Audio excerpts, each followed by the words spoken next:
Hey everyone, Ian and Pancho here with Summit Bicycles covering the new Cervelo R5. How you doing, Pancho? Good, how are you? Good, what's up, man? Not much. Hanging in there? So this is a big deal.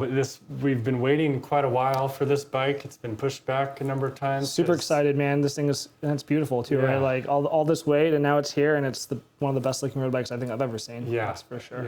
Yeah.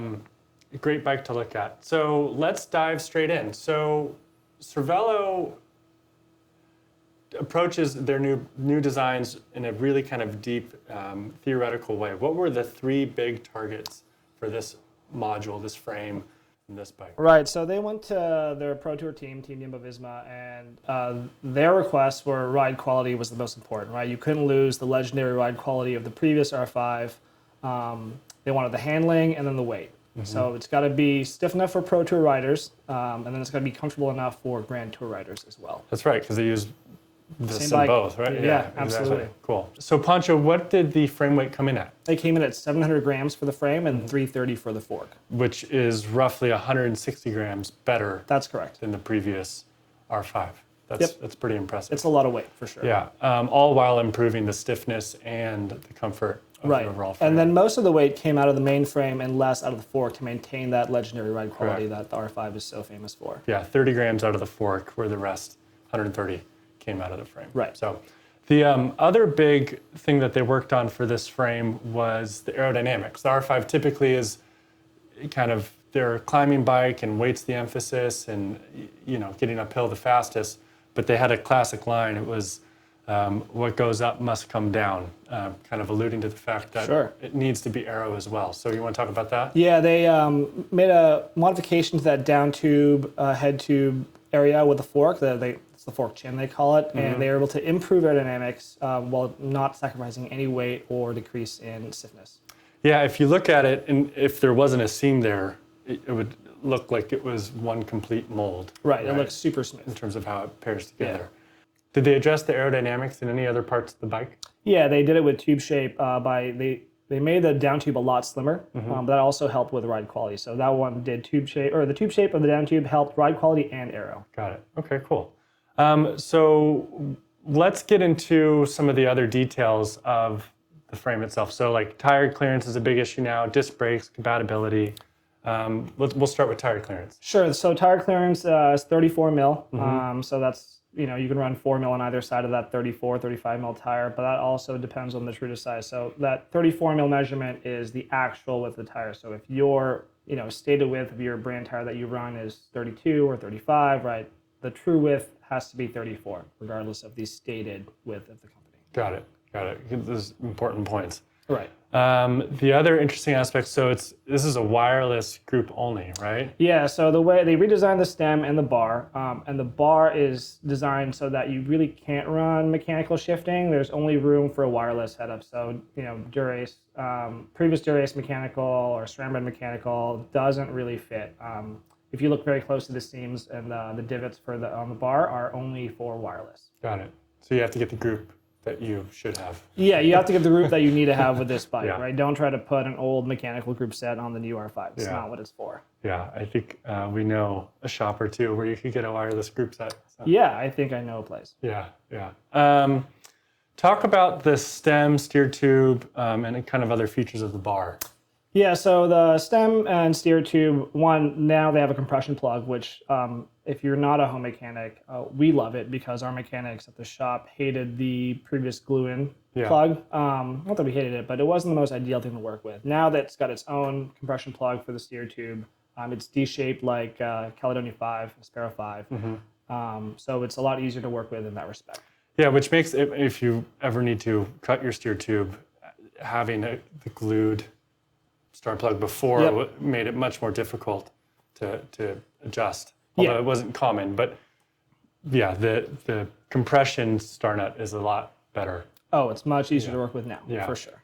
And then talk about the shape of the steer tube. It's not completely new for Cervelo on this model. We've seen it before, but it is somewhat unique. Yeah, so it's not round like a typical steer tube. It's a D-shape rather. So the flat part is facing the rider and the round curvy part is pointed forward. Got it.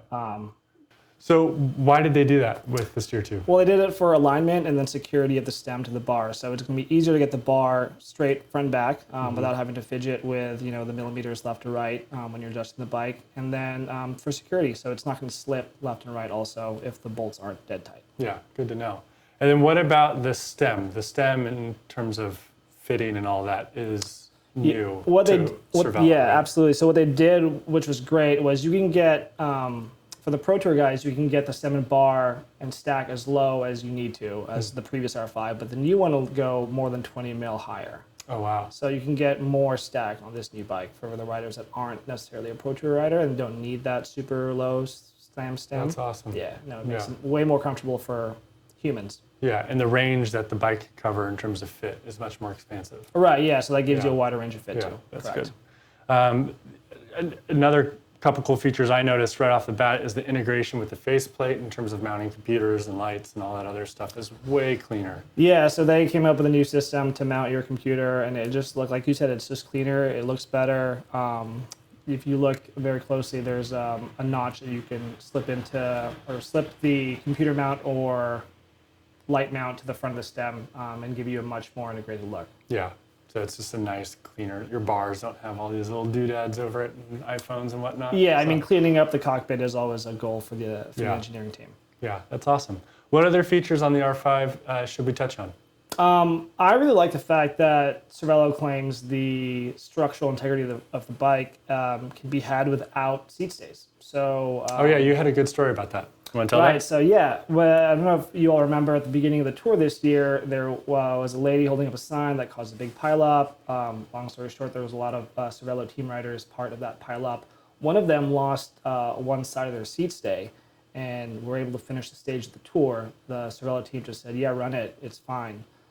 Which just goes to prove that you can ride that bike at the Pro Tour level without seat stays. So, Which I've heard that before, right?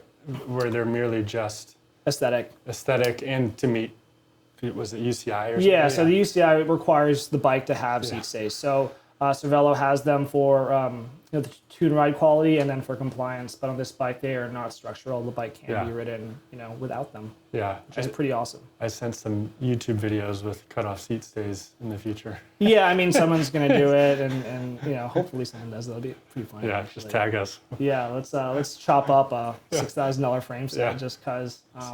Just cause. That sounds. Yeah. All right. There's photos out there too. If you Google it, you can see the punched out seat stay there.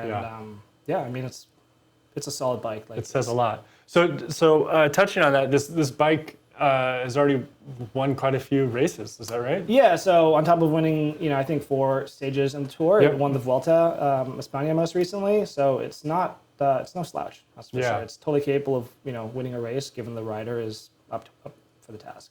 Yeah, so this is actually my personal R5, and I have not ridden it yet. If you've noticed, it's fresh off the bike rack yesterday. Yeah, this morning even. Yeah. So yeah, it's probably could use a shakedown ride, but go easy on it the first few miles. Yeah, so I'm excited to get it out. It looks awesome. I'm jealous. This thing is beautiful. Yeah, and you don't even ride road bikes. No, but the bike is good enough for me to be jealous of it. So yeah, it's I'm super stoked for you to ride that thing. That's good. All right, that's going to do it. Thanks, Pancho. Thanks, Ian. And, stop by the shops, 5 stores, summitbicycles.com, and we'll get you set up on an awesome new Cervelo R5. We'll see you guys. Everyone. Thanks. Bye.